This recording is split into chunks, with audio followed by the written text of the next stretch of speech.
महादेव गायकवाड, आम आदमी पार्टी खेड तालुका अध्यक्ष, भूमी अभिलेख कार्यालय, राजगुरुनगर या ठिकाणी आंदोलनासाठी उभा आहे।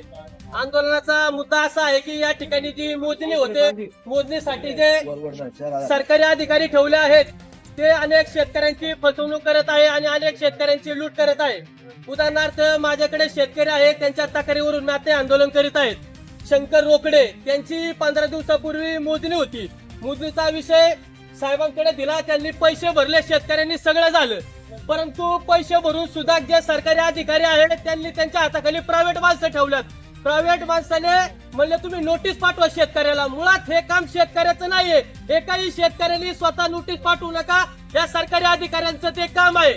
यांनी ते काम न डावलता 135 ची नोटीस न देता हा एक गुन्हा केला आहे। हा यांच्यावरती, ती अधिकाऱ्यावरती धनंजय ठाणेकर अधिकारी आहे त्यांच्यावरती कारवाई हो, यासाठी मी आंदोलन करीत आहोत।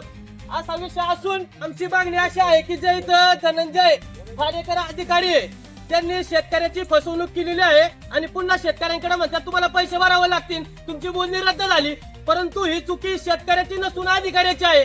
अधिकाऱ्यांनी नोटीस जर दिली असती लगतच्या सगळ्या धारकांना तर या शेतकऱ्या वेळ आली नसती। गरीब अशिक्षित शेतकरी त्यांना कळत नाही, त्यांची फसवणूक चालली, रडून रडून त्यांना मोजणीच्या दारात इथं चालता येत नाही, बसता येत नाही, असे वृद्ध व्यक्ती, बाबांचा पण विषय बघा आता, वृद्ध व्यक्तींना रडून रडून हे लोक फोन पण नाही उचलत। एक प्रकारे खूप मोठा अन्याय होतोय। आपल्याला या ठिकाणी चांगले अधिकारी पाहिजे, भ्रष्टाचार अधिकारी नको। जे कोणी असे करत असतील त्यांच्यावरती कारवाई हो, त्यांच्यावरती निलंबित करावं, म्हणून या ठिकाणी आमची मागणी आहे। आणि आंदोलन दिवसांनी जर कारवाई नाही केली आम्ही जिल्हाधिकारी कार्यालयावरती असाच फलक घेऊन बसणार आहे। उपदेशित भूमी अभिलेख कार्यालयाच्या बाहेर आम आदमी पक्षातर्फे आंदोलन सुरू आहे। सदर आंदोलनाबाबत इकडे कोणती पूर्वकल्पना दिलेली नव्हती। त्यांचा एक तक्रारी अर्ज प्राप्त झालेला आहे, त्याबाबत संबंधित सर्वेअर ठाणेकर यांच्याकडनं खुलासा मागणी केलेला आहे।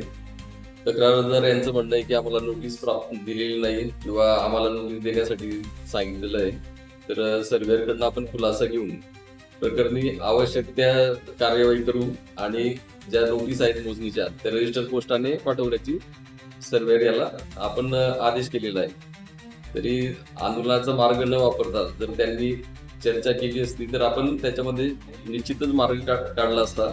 तरी आपण याच्या पुढे सर्वेअरला पण तशी समज देऊ की अशी वेळ येऊ नये म्हणून।